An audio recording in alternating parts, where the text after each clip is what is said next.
राम राम करूं भाई सभी भाइयों को एक बार फिर से थारा स्वागत है देहाती न्यूज में। और मैं थारी साथ में थारा भाई देहाती पत्रकार भाई। खबर ऐसी जी राज्य कर दूंगा थारा बा। वीडियो को बस शेयर कर दियो और न्यूज चैनल को सब्सक्राइब कर दियो। आज मैं थमे दावे तय बताया भाई एक ऐसी खबर जिससे थारा जी घना राज्य हो जाएगा। यह खबर नहीं है, यू तो पूरा का पूरा उपहार है थारी कप्तान। पर उससे पहले थरते एक निवेदन मैं रोज करे ही करूं भाई, अपने खेत में मिक्सचर जरूर गिरियो। मिक्सचर के बहुत सूत्रे रिजल्ट है रे। इसमें जिंक, सल्फर, मैग्नीज, मैग्नीशियम, नीला तोता, सुहागा, ये सारी चीज हमने मिला रखी और रिजल्ट इसके बम्पर है री। कल भी कई जगह गया भाई, जड़ोदा नारा गया, मली रह गया और परसों जमुनानगर दिया था भाई। जमुनानगर में भाई मैं देखा आया था कमालपुर और उसके दौरे ही नाहर सिंहपुर है गांव, वहां से दिया। सब जगह बहुत मजा आ रहा सबका। और गन्ने में भी घना सूत्रा रिजल्ट है और पॉपुलर में भी। पॉपुलर के पत्ते अगर पेड़े पड़ रहे हो तो गेड़ दियो, धान में गेड़ दियो, मैड़ा ऐसा ऐसा हो जाएगा। सीओसी मेरे दौरा है, अगर गन्ने में पोका कोई आ गया, पत्ती लिपटने लग रही तो सीओसी का स्प्रे कर दियो, रिजल्ट बहुत बढ़िया। जड़ोदा नारे पिछले सालों तो दे रहा, 3 बार जा लिया वहां से भाई मुकेश चौधरी के यहां। आज की खबर को शुरू करें भाई। आज की खबर इतनी बढ़िया सुथरी है जिसका वर्षों तक हम इंतजार कर रहे थे, वो इब्जा इंतजार खत्म हो गया। मेरठ से लेकर शामली और पानीपत तक जो रेलवे लाइन निकलनी थी उसके टेंडर शुरू हो गए। अंतिम सर्वे इब्जा शुरू होने वाला और फिर धरती पर तेरे निशान लगी रहे। इब तक वह गई नहीं, इब वह भी चली जाएगी और फिर डंडा सा पूंछ और बुढ़ाने का रास्ता। उत्तर प्रदेश और हरियाणा की खातर बेहद महत्वपूर्ण मानी जाने वाली मेरठ से पानीपत की नवी रेल लाइन परियोजना की आज हम बात करेंगे। कई सालों तक चर्चा में चल रही इस परियोजना को लेकर अब एक बार फिर से हलचल शुरू होगी।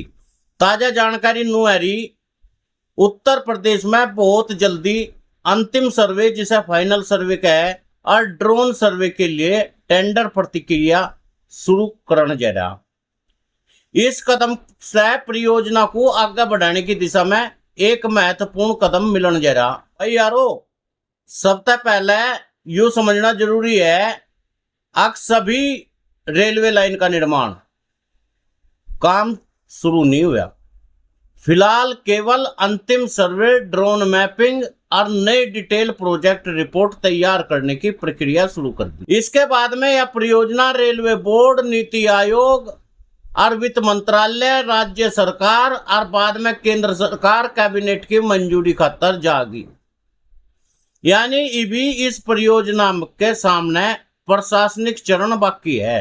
पानीपत से लेकर यह नवी रेल लाइन शामली और मेरठ तक जाएगी।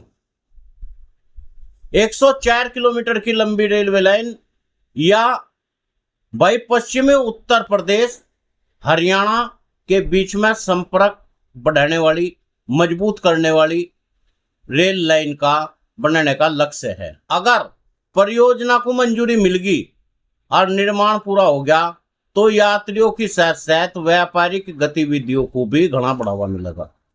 इस परियोजना की एक बड़ी खासियत यह है, इसके तहत मेरठ के दुराड़ा, शामली जिले का अल्लम और पानीपत का दीवाना रेलवे स्टेशन की महत्वपूर्ण जंक्शन के रूप में विकसित करने की योजना है। इससे भविष्य में क्षेत्र के में रेल नेटवर्क को घनी मजबूती मिल जाएगी। कई नई रेलवे मार्गों का संचालन की संभावना बढ़ेगी। अब बात करेंगे इस परियोजना के इतिहास की। सबसे पहले इस रेलवे लाइन की लागत साल 2016 में लगभग 2200 करोड़ रुपए के अंक की करीब थी। बाद में विस्तृत परियोजना रिपोर्ट तैयार हुई तो इसकी कीमत बढ़ गई, यह होगी 3540 करोड़ रुपए की। आज अब नवी डीपीआर तैयार करी जाने की संभावना बनाई जा रही है। इसमें वर्तमान निर्माण लागत लगभग अधिग्रहण खर्च को देखते हुए कुल लागत पहले तय ज्यादा ही होगी, कम तो आती नहीं। महंगाई बढ़ी रही भाई, महंगाई घटना का तो नाम ले ही नहीं रही। पहले कुछ और महंगाई थी, अब कुछ और महंगाई है भाई। मुझे तो रेलवे अधिकारियों ने बताया परियोजना की खातर साल 2025 और 26 में पिंक बुक में इसका अंतिम सर्वे और बजट स्वीकृत कर लिया। इसका मतलब ये है परियोजना केवल चर्चा तक सीमित नहीं है, बल्कि अगले तकनीकी चरण में इस पर काम शुरू होने जा रहा। उत्तर प्रदेश के अधिकारियों ने स्पष्ट रूप से कह दिया अंतिम सर्वे पूरा होने के बाद में नवी डीपीआर बना देंगे और इसके बाद में रेलवे बोर्ड, नीति आयोग और वित्तीय समिति केंद्र सरकार की मंजूरी खातर इसे भेज देगी। अगर इन स्तरों पर स्वीकृति मिल गई तो जमीन के अधिग्रहण के निर्माण का काम शुरू हो जाएगा। यानी इस टाइम सबसे महत्वपूर्ण खबर यह है परियोजना रद्द नहीं हुई, बल्कि उसे आगे बढ़ाने के खातर इब्जा आवश्यक तकनीक और दोबारा काम करने की प्रक्रिया शुरू कर दी। यारो, यह खबर पश्चिमी उत्तर प्रदेश के लाखों लोगों की खातर घनी सुखद है, महत्वपूर्ण है, क्योंकि लंबे टाइम तक इस रेलवे लाइन का इंतजार करा जा रहा था।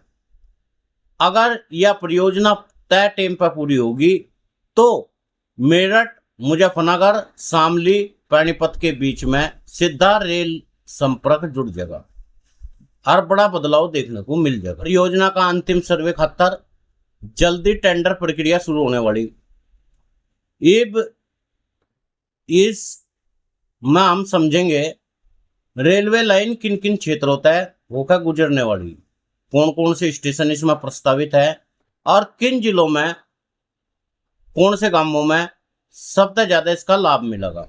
यारो, प्रस्तावित रेलवे लाइन 104 किलोमीटर लंबी है। मेरठ, पानीपत और भाई पश्चिमी उत्तर प्रदेश, हरियाणा के बीच में एक नवी सीधी कनेक्टिविटी प्रदान करने का उद्देश्य तय या रेल तैयार करी जाएगी। वर्तमान समय में मेरठ तय पानीपत जाने वाली जितने भी यात्री है उन्हें घना लंबा चक्कर लगाना पड़े। अगर यह रेलवे लाइन बन गई तो यात्रा घनी सुखद हो जाएगी, घनी आसान हो जाएगी और भाई तेज गति तक लोग पहुंच जाएंगे। मीडिया में जो रिपोर्ट है रही उसमें 10 स्टेशनों का जिक्र करा। सबसे पहले बात करेंगे मेरठ जिले की। मेरठ जिले का सबसे पहला दुराड़ा, सरधना, मुलेडा, इन रेलवे स्टेशन में रेलवे का बड़ा हिस्सा यहाँ से है और ये स्टेशन बनेंगे। दुराड़ा एक महत्वपूर्ण जंक्शन के रूप में विकसित करने की योजना है। इसके बाद में रेलवे लाइन मुजफ्फरनगर जिले में प्रवेश करेगी। यहाँ से बुढ़ाना, जोड़ा, गढ़ी राजपुर जैसे स्टेशन बनाने के नाम पे काम चलेगा। यहाँ से एक तो बुढ़ाने बनेगा मुजफ्फरनगर में, एक जोड़े में बनेगा, एक गढ़ी राजपुर बनेगा। इसके साथ ही मैं आगे जैसे सीधे लेके इसका लाभ मिलेगा।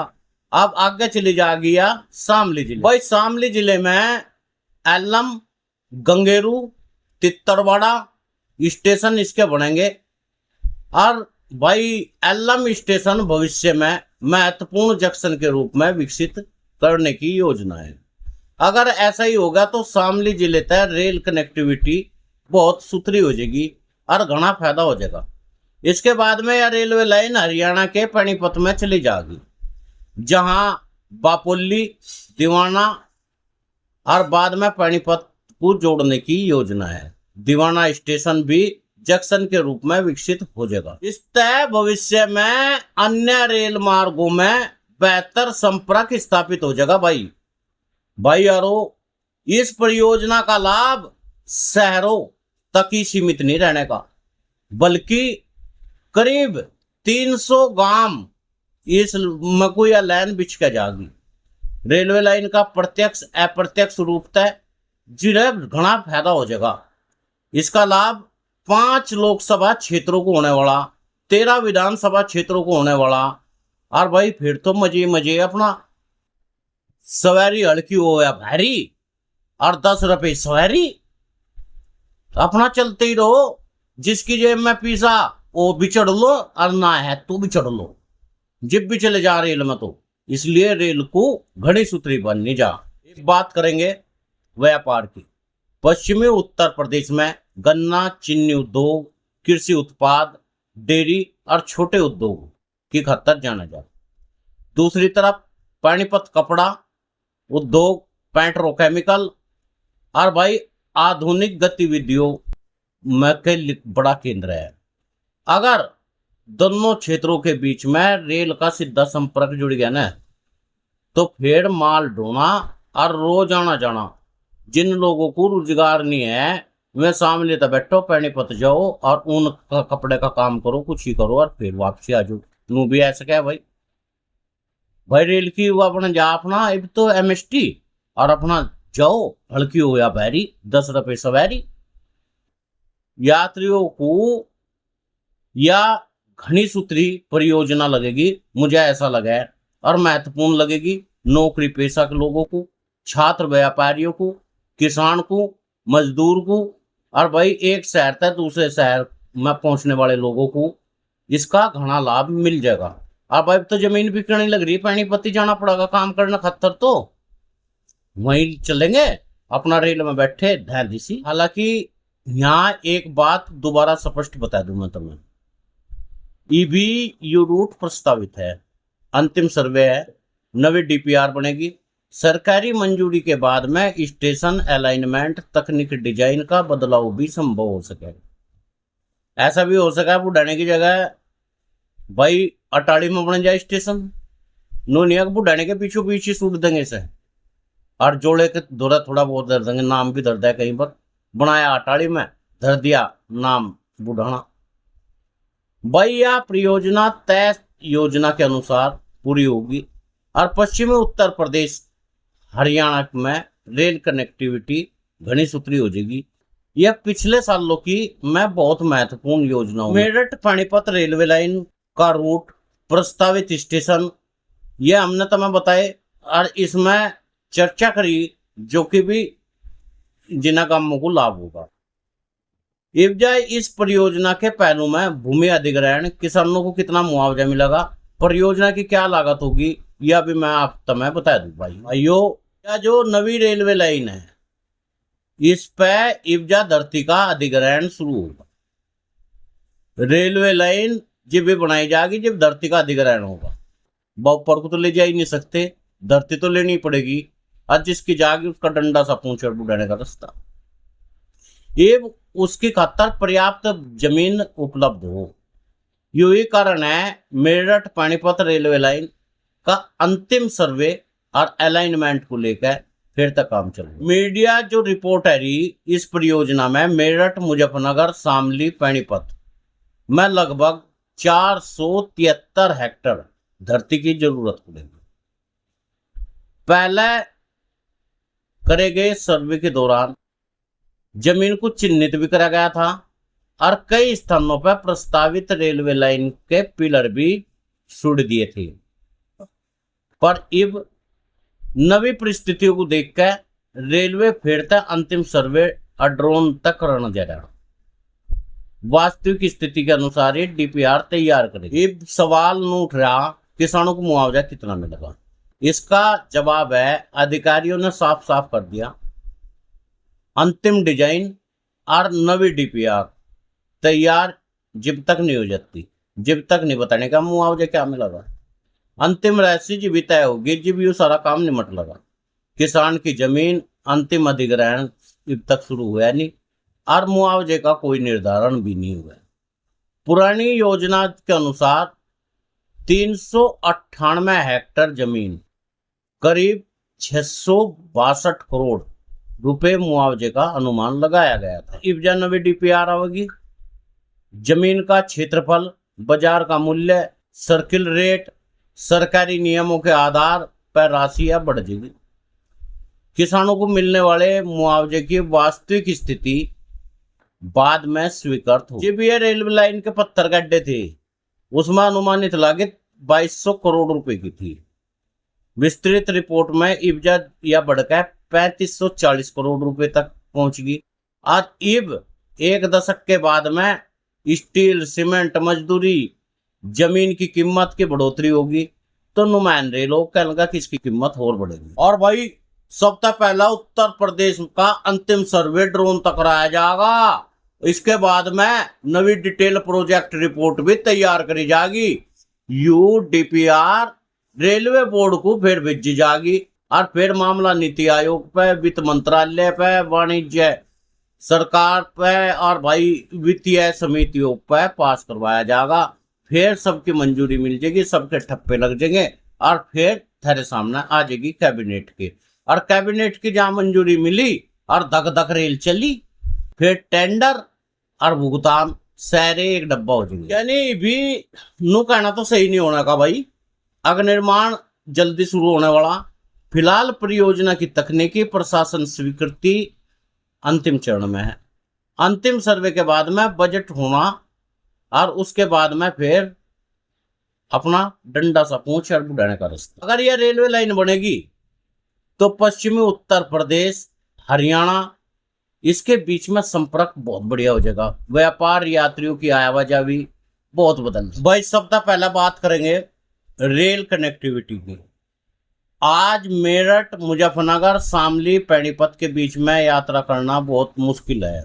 लंबा घूम कर जाना पड़ा है। 104 किलोमीटर की रेलवे लाइन सीधी बन जाएगी तो घनी सुविधाजनक हो जाएगी। यात्रियों का टाइम भी बच जाएगा और मजा भी आ जाएगा। और व्यापार उद्योग में भी बहुत बढ़िया है। यहाँ चीनी भी हो, कई सारे हो, डेयरी प्रोडक्ट भी हो, ये सारे वहाँ से चले जाएंगे। पेट्रोल भी जो केमिकल है बनता है आ जाएगा, वहाँ सस्ता मिला है, ढुलाई सस्ती हो जाएगी तो दोनों राज्यों को इसका फायदा मिलेगा। यह परियोजना किसानों खातर महत्वपूर्ण साबित हो सके।